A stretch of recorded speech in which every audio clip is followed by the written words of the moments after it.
Assalamualaikum warahmatullahi wabarakatuh. Halo, selamat datang di podcast kami. Lebih tepatnya podcast kelompok kami. Hari ini kita mau ngobrolin sesuatu yang menurut aku tuh dekat banget sama kehidupan sehari-hari kita. Apalagi kita sebagai mahasiswa ini. Em, karena kita hampir tiap hari itu pasti buka media sosial, apalagi di tahun 2026 ini. Kita hanya butuh gadget sama internet itu udah bisa buka media sosial. Nah, judul topiknya itu adalah kebebasan berpendapat di media sosial. Coba dipikir, sekarang tuh siapa aja bisa ngobrol atau ngomong ya, lebih tepatnya. Tinggal ketik, upload, komen, selesai. Mau kritik kebijakan pemerintah atau kebijakan lain-lainnya, bahas isu sosial, bahkan curhat kesel sama sesuatu itu bisa banget. Tapi yang selalu bikin aku penasaran itu karena kita bebas berpendapat ya di media sosial. Berarti kita boleh ngomong apa aja gitu. Nah, ini yang akan kita bahas dan tapi kali ini saya membawa tiga teman saya karena saya nggak mau mikir sendirian dan ngobrol sendirian kayak orang gila. Jadi kita kenalan dulu nih. Perkenalkan, nama saya Muhammad Habib Abdillah dengan NPM 2532071. Perkenalkan, nama saya Wingky Alexander Zulki dengan NPM 2532070. Saya Nurul Aulia dengan NPM 2532069. Saya saya Salma Heninda dengan NPM 2532054. Oke, ke topik pertama nih. Tapi kita nggak akan langsung masuk ke pembahasan yang berat. Kita masuk ke yang rendah dulu deh. Kita masuk yang basic-basic dulu. Sebenarnya kebebasan berpendapat itu apa sih artinya? Jadi simpelnya gini, itu kebebasan berpendapat adalah hak seseorang buat nyampein pikiran, ide, kritik, apapun pandangannya. Cuman sekarang bentukannya udah macam-macam. Bisa bisa langsung ngomong, bisa lewat media sosial kayak chat, X, terus bisa podcast kayak kita gini juga. Dan menurut aku pribadi, ini sebenarnya hal yang positif ya, karena orang jadi punya ruang buat nyuarain sesuatu yang dulu mungkin nggak bisa kedengeran. Oh, berarti bisa dibilang bisa bantu demokrasi juga dong. Bisa banget, ya demokrasi kan butuh partisipasi. Contoh gampangnya ada kebijakan yang dirasa ngerugiin masyarakat. Sekarang orang bisa langsung ngekritik di medsos, nggak perlu nunggu diliput di TV atau koran dulu. Jadi orang yang tadinya nggak punya akses ke media besar, sekarang punya suara sendiri. Iya, tapi justru karena semua orang bisa ngomong, ini yang bikin masalah baru muncul juga. Nggak semua orang pakai kebebasan itu dengan cara yang ya bertanggung jawab lah istilahnya. Oh, I see, I see. Jadi masalahnya itu di kebebasannya ya, tapi lebih di caranya itu gimana cara pakainya gitu. Ya benar. Oke, dapat sih. Kita langsung ke topik kedua. Kalau gitu, kebebasan berpendapat ini ada batasnya nggak sih sebenarnya? Ada dong. Kita emang punya hak buat ngomong, tapi kita juga harus hargain hak orang lain. Contoh ya, misal kita nggak setuju sama suatu kebijakan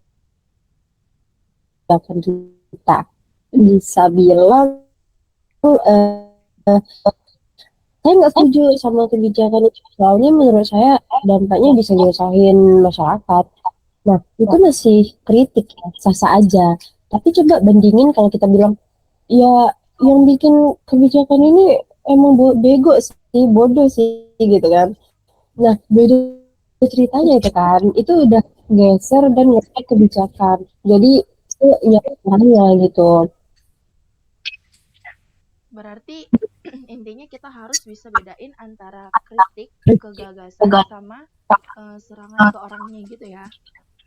Setuju. Kita boleh kok nggak setuju sama orang, boleh anggap pendapatnya salah, tapi bukan berarti kita bebas menghina atau menghina dia. Kebebasan berpendapat juga bukan tiket buat nyebar fitnah atau info yang belum tentu benar. Dan juga masalahnya itu gini, di media sosial kan orang sering ngerasa nih kayak cuman komen doang, aman kok. Padahal apa yang ditulis itu kayak kebaca sama orang gitu, kebaca semua dan bisa punya dampak yang nyata juga untuk orang lain. Oh, oke. Jadi kayak satu komen itu yang menurut kita itu cuman iseng-iseng bercanda di media sosial, tapi aslinya itu jadi buat orang lain tuh ada dampak yang jauh lebih berat gitu ya. Iya, betul sekali. Oke. Oke, kita lanjut aja kalau gitu.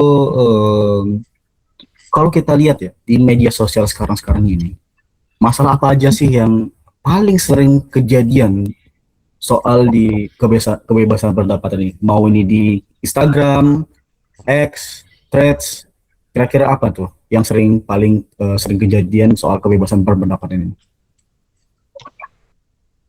Beberapa nih ya. Pertama itu ujaran kebencian. Yang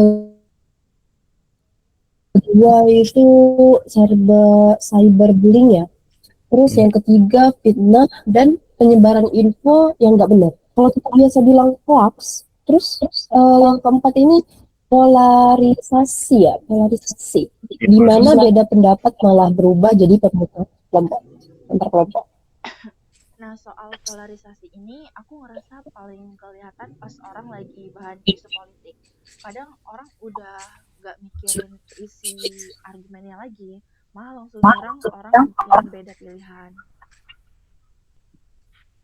Ujung-ujungnya jadi kayak kalau kamu nggak sependapat sama aku, berarti kamu musuh aku. Padahal demokrasi kan nggak kerja kayak gitu, kan? Iya, justru demokrasi itu sebenarnya butuh perbedaan pendapat juga kan? Nah, iya betul banget. Kalau semua orang harus mikir sama, ya itu bukan diskusinya namanya. Beda pendapat itu wajar. Yang penting gimana cara kita nyikapin perbedaan itu. Oke, coba kita masuk ke contoh yang lebih konkret deh. Biar kebayang, misal ada orang yang bikin postingannya tuh kayak gini nih, misalnya ya. Menurut saya itu kebijakan pemerintah ini kurang efektif, soalnya dampaknya bisa nyusahin masyarakat. Terus ada yang balas juga nih di komentarnya ya, contohnya. Saya beda pendapat nih. Menurut saya kebijakan ini justru ada manfaatnya. Nah, sampai sini kan sehat-sehat aja nih, nggak ada masalah, nggak ada apa. Terus tiba-tiba muncul komen, dasar bodoh.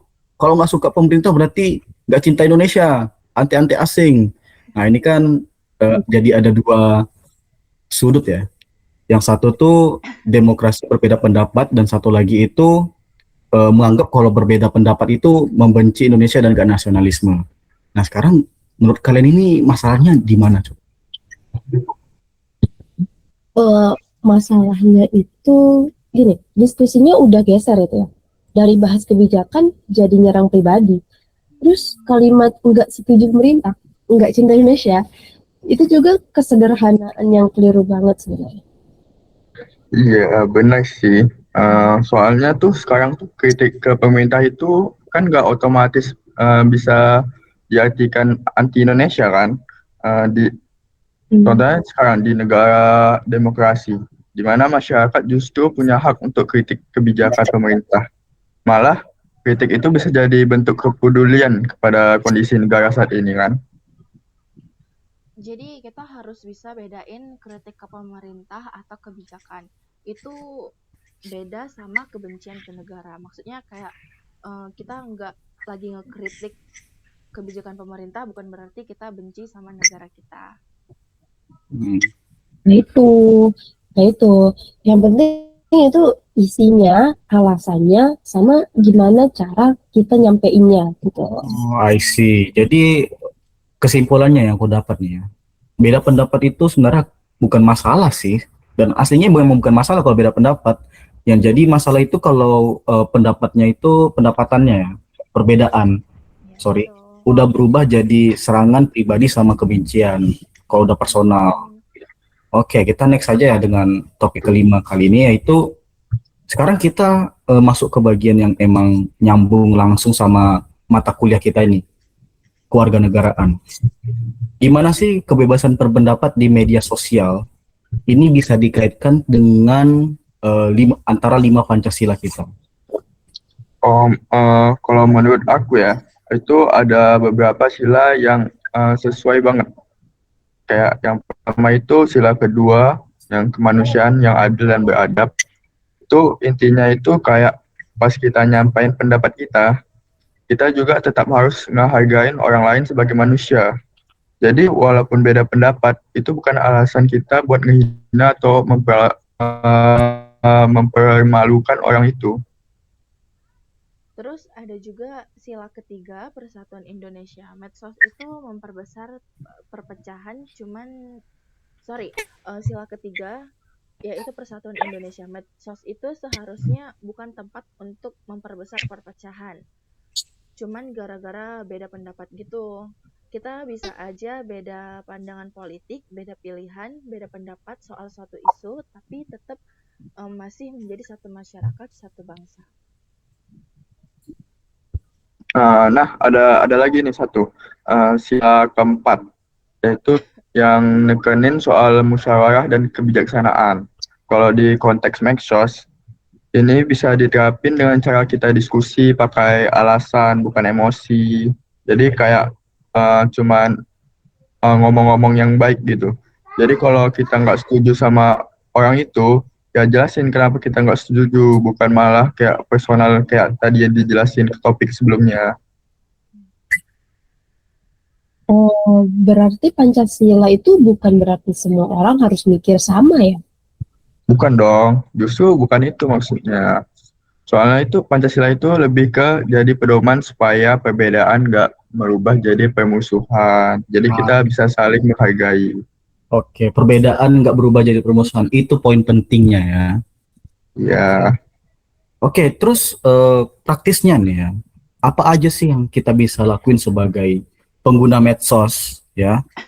Apalagi kita mahasiswa, orang yang berpendidikan, bahkan nggak orang berpendidikan juga nih. Ini adalah basic knowledge yang harus didapatkan kalau kita menggunakan media sosial, biar kebebasan berpendapat ini tetap sehat. Itu gimana? Pertama, mikir dulu sebelum posting atau komen. Jangan langsung nulis sesuatu cuman karena lagi emosi. Kedua, cek dulu info sebelum posting atau komen. Jangan langsung posting. Kedua, dicek dulu infonya. Itu salah info, itu info hoax atau enggak gitu. Oke. Yang lain ada yang mau nambahin nggak? Aku nih. Ada. Ya, yang ketiga itu kritik gagasannya, bukan orangnya ya. Kalau nggak setuju sama pendapat seseorang, jelasin bagaimana yang menurut kita itu salah. Plus kasih alasan. dan aku juga nih mau nambah plus, dan kita perlu sadar juga apa yang kita lakuin di medsos itu juga bagian dari perilaku kita sebagai warga negara Indonesia. Jadi warga digital yang bertanggung jawab itu bukan cuma soal bisa pakai teknologinya, tapi soal gimana kita memakai teknologi itu dengan baik. Oke. Sebelum kita tutup nih ya, karena kita udah banyak bahas topik ya, sekitar 7 atau enggak 6 topik. Sebelum kita tutup nih, aku mau lempar satu pertanyaan lagi nih buat kalian bertiga. Menurut kalian ya, opini kalian, lebih penting mana? Bebas ngomong atau bertanggung jawab? Menurutku sih dua-duanya nggak bisa dipisah ya. Kita butuh kebebasan buat nyampein pendapat, tapi tanggung jawab itu yang bikin kebebasan itu nggak ngerugiin orang lain. Kalau aku ya, justru tanggung jawab itu yang bikin kebebasan berpendapat bisa terus jalan. Soalnya kalau kita semua lah ya, cuma menuntut hak buat ngomong tapi cuek sama dampaknya, ya medsos bakal jadi ajang buat ributan terus ya. Setuju sih sama kalian berdua. Soalnya kebebasan berpendapat itu bukan soal yang paling kuat omongannya kan, tapi siapa yang paling bisa nyampein pendapat pakai alasan, tapi tetap menghargai satu sama lain juga. Oke, jadi kita bisa kita simpulin aja ya. Kebebasan berpendapat dan itu hak, dan tapi tanggung jawab itu adalah bagian yang nggak bisa kita pisahkan dari hak itu. Ya benar itu. Oke, kita langsung tutup aja ya. Dari obrolan kita kali ini, di podcast kali ini, jadi kita bisa paham itu, kalau media sosial itu ngasih ruang yang gede banget buat masyarakat nyampein pendapat, apalagi ke internet ini. Tidak ada limitasinya. Yang melimitkan itu hanya diri kita sendiri. Bagaimana? Tapi kebebasan itu harus dipakai dengan secara kritis dan etis dan juga bertanggung jawab ya ke masing-masing diri sendiri.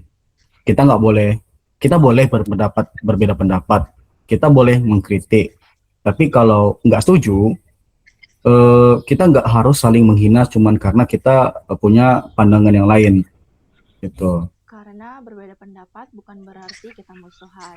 Iya, betul. Dan bebas ngomong bukan berarti bebas nyakitin orang. Oke. Jadi, yuk jadi warga digital yang bisa memakai kebebasan ini dengan tanggung jawab. Oke, sekian dari podcast kami hari ini. Makasih sudah menonton dan dengerin dari awal sampai akhir ya.